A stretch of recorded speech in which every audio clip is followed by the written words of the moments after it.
Саламатсыңар балдар. Силер менин 7-класстын алгебра курсун окуп үйрөнүүгө арналган кезектеги телесабагыбызды баштайбыз.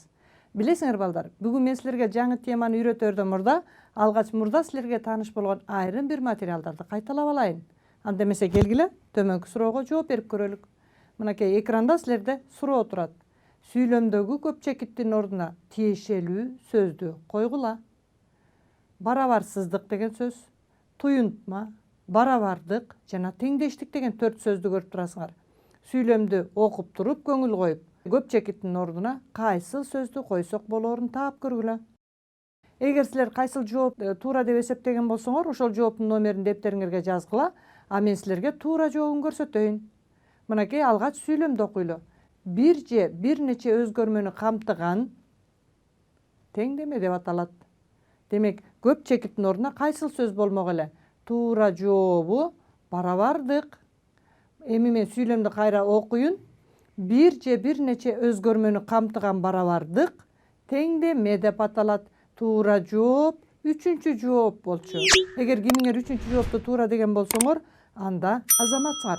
Урматтуу окуучулар, демек азыркы биздин тапшырмада катталган сөз барабардык экен. Бир же бир нече өзгөрмөлөрдү өз ичине камтып турган барабардык теңдеме деп аталат. Бул аныктама менен силер 5-класстан бери эле таанышсыңар. А биз бүгүн ушул теңдеменин дагы бир түрлөрүн өтөбүз. Эми балдар, экранда силерге бир нече теңдемелерди көрүп турасыңар. Мен экранга силерге 6 теңдемени сунуш кылдым.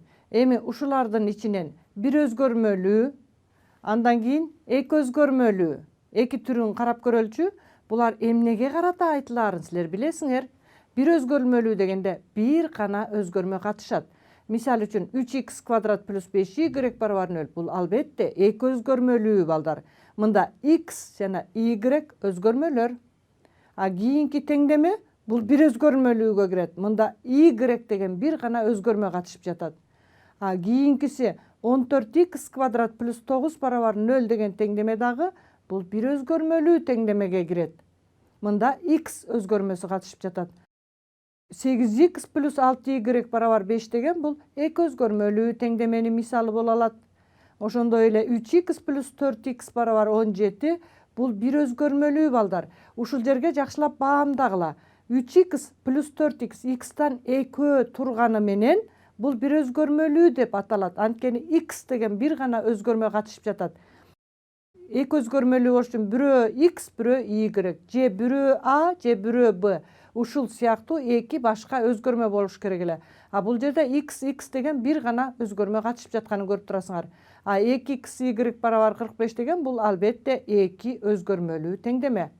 Урматтуу окуучулар, экрандагы теңдемелерди мен эки категорияга бөлдүм. Бир өзгөрмөлүү теңдемелер жана эки өзгөрмөлүү теңдемелер. Мына экрандын сол жагында турган 3 теңдеме бир өзгөрмөлүү теңдемелер деп аталат. А биз бүгүнкү сабакта буларга токтолбойбуз. Сабагыбыздын жүрүшүндө эки өзгөрмөлүүлөр каралат экен. Бирок эки өзгөрмөлүү теңдеменин ичинен дагы мынакей эки башка категорияга бөлөбүз. Кайталайм, биз бүгүнкү сабакта эки өзгөрмөлүү теңдемелерди карайбыз. Бирок эки өзгөрмөлүү теңдемелерди экиге бөлүп карайлык. Мына 8x плюс 6y барабар 5 дегенди өзүнчө категория кылайын. Булар сызыктуу болуп эсептелет. 2x y барабар 45 менен 3x квадрат плюс 5y барабар 0 сызыктуу эмес болот. Балдар, ушул жерден жакшылап көңүл бурабыз. 2x y барабар 45 деген эмне үчүн сызыктуу эмес деп ойлосоңор, эгерде эки өзгөрмөнүн көбөйтүндүсүнөн турса, ал сызыктуу боло албайт. Жана ошондой эле x квадрат деп турат экинчи теңдемеде. 3x квадрат плюс 5y барабар 0. Демек, өзгөрмөнүн даражасы экинчи даражада болуп атат. Ошондуктан бул сызыктуу эмес болуп эсептелет. А биз бүгүнкү сабакта эки өзгөрмөлүү, сызыктуу теңдемелерди үйрөнмөкчүбүз. Анда эмесе келгиле жаңы сабактын темасын жазып алалык. Эки өзгөрмөсү бар сызыктуу теңдеме. Теманы дагы бир жолу кайталап өтөйүн. Эки өзгөрмөсү бар сызыктуу теңдеме. Урматтуу окуучулар, силер 7-класстын башында бир өзгөрмөсү бар сызыктуу теңдеме менен таанышкан болчусуңар. Ал ax барабар b түрүндө берилген болчу. X деген өзгөрмө, a менен булар сандар деп үйрөнгөнсүңөр. А биз бүгүнкү сабакта эки өзгөрмөсү бар сызыктуу теңдемелер тууралуу сүйлөшөбүз. Анда эмесе келгиле. Бүгүнкү сабакта биз эмнелерди аткара турганыбызга көңүлүңөрдү бурайын. Биз бүгүнкү сабакта эки өзгөрмөсү бар сызыктуу теңдеме деген эмне, тең күчтүү теңдемелер жана теңдеменин касиеттери менен таанышабыз. Ошондой эле бул касиеттерди колдонуп көнүгүүлөрдү иштейбиз. Эми карагылачы, эки өзгөрмөсү бар сызыктуу теңдеме дегендин аныктамасын көрсөтөйүн. Эки өзгөрмөсү бар сызыктуу теңдеме деп ax плюс by барабар с түрүндөгү теңдемени айтабыз. ax плюс by барабар сда a, b, сылар булар эмнелер балдар? Ооба, булар сандар. Каалагандай сандар a, b, c. Эми x менен y албетте булар өзгөрмөлөр. Көрдүңөрбү? ax плюс by барабар с түрүндөгү теңдеменин бардыгын биз эки өзгөрмөсү бар сызыктуу теңдеме дейбиз. Мына силер экранда көрүп турган бул дагы эки өзгөрмөсү бар теңдеме. Бул дагы эки өзгөрмөсү бар теңдеме. Бул дагы эки өзгөрмөсү бар теңдеме. Бирок булардын айырмачылыгы биринчи теңдемеде x квадрат болуп турат, экинчиде y квадрат болуп турат, үчүнчүдө эки өзгөрмөнүн көбөйтүндүсү түрүндө туруп атат. Ошондуктан буларды биз сызыктуу эмес теңдемелер болоорун эскертким келет. Биз бүгүнкү сабакта эки өзгөрмөсү бар сызыктуу теңдемелер тууралуу сүйлөшүп жатабыз. Эми анда силерге суроо балдар. Төмөнкү теңдемелердин кайсылары эки өзгөрмөсү бар сызыктуу болот? Мен силерге 4 теңдемени сунуш кылып жатам. Ушулардын ичинен кайсылары эки өзгөрмөсү бар сызыктуу болот? Кана балдар, туура деп эсептеген жообуңардын номерин дептериңерге жазгыла. Мен силерге туура жоопту сунуш кылайын. 4 теңдемени көрүп турасыңар. Биринчи теңдемеге көңүл буралычы x жана y катышып атат. Албетте бул эки өзгөрмөсү бар экен. Бысын карайлычы y жана y квадрат. Бул бир гана өзгөрмөлүү болуп эсептелет. Анткени y деген өзгөрмө туруп атат да.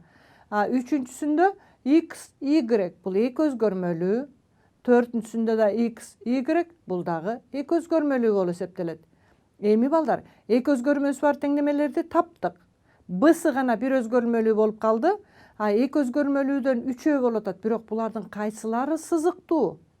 Албетте, өзгөрмө биринчи даражада болуш керек жана эки өзгөрмөнүн көбөйтүндүсүнөн турбаш керек.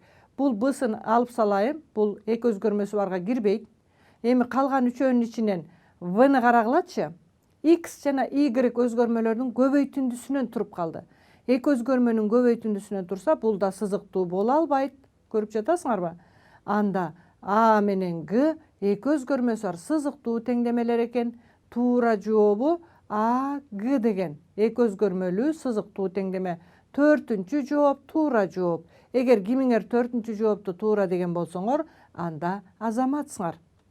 Эми келгиле балдар. Мына эки өзгөрмөсү бар сызыктуу теңдеме берилди. Ушул теңдемени чыгарып көрөлүк. Ал үчүн чыгаруу деп туруп теңдеменин өзүн көчүрүп жазайын. Эми теңдемени чыгарууда теңдеменин касиеттерин пайдаланам. Мынакей теңдеменин биринчи касиети. Эгерде теңдемедеги кошулуучуну анын белгисин өзгөртүп, теңдеменин бир бөлүгүнөн экинчи бөлүгүнө алып өтсөк, анда берилген теңдемеге тең күчтүү теңдеме келип чыгат. Анда демек бул жерден минус 3x барабардыктын оң жагына белгисин карама каршы белги менен алып өтө турган болсок, 2y калат. Минус 3x барабардыктын оң жагына плюс болуп өтөт. Демек анда 2y барабар 3x плюс 6 деген теңдеме келип чыкты. Эми теңдеменин экинчи касиетин пайдаланайын.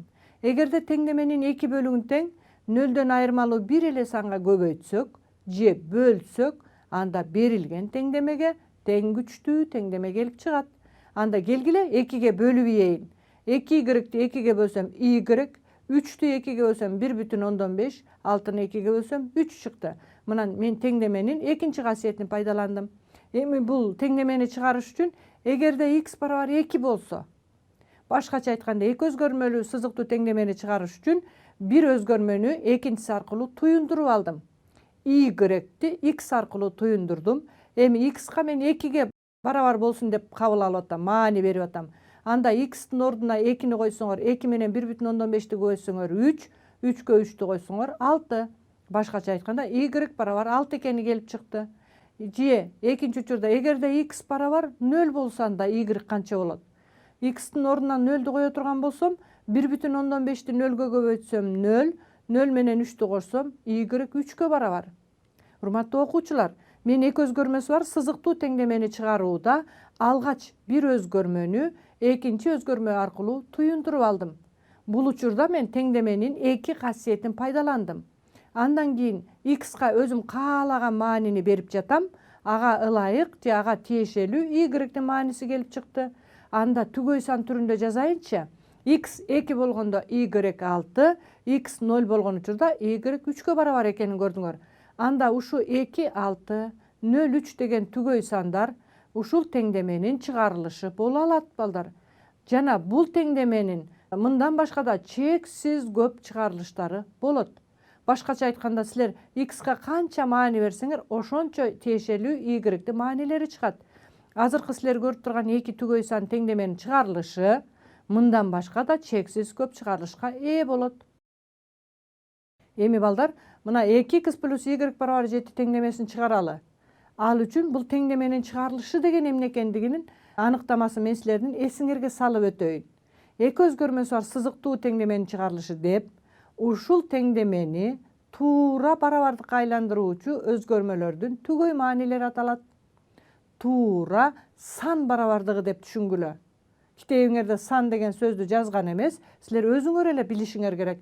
Демек, эки өзгөрмөсү бар сызыктуу теңдеменин чыгарылышы деп, ушул теңдемени туура сан барабардыгын айландыруучу өзгөрмөлөрдүн түгөй маанилери аталат. Анда келгиле, мен теңдеменин касиетин пайдаланып, теңдемедеги кошулуучулардын бирөөнү экинчи жагына алып өткөндө карама каршы белгиди алып өтүп, бир өзгөрмөнү экинчи өзгөрмө аркылуу туюндурайын. Y-ди калтырайын, 2x'ти барабардыктын оң жагына алып өтсөм минус болуп өттү.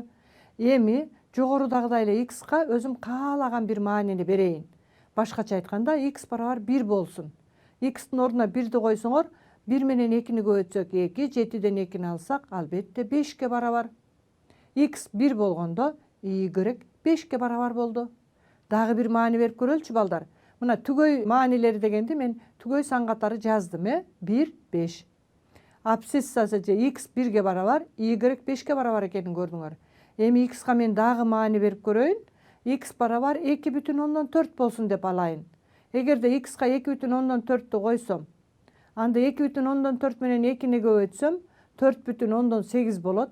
7ден 4,8'ди кемитсем 2,2'ге барабар болду. Демек, x 2,4 болгон учурда y 2,2'ге барабар болду. Буларды дагы мен түгөй маанилерди жазайын. Мынакей 2,4 жана 2,2. Балдар, байкап жатасыңарбы?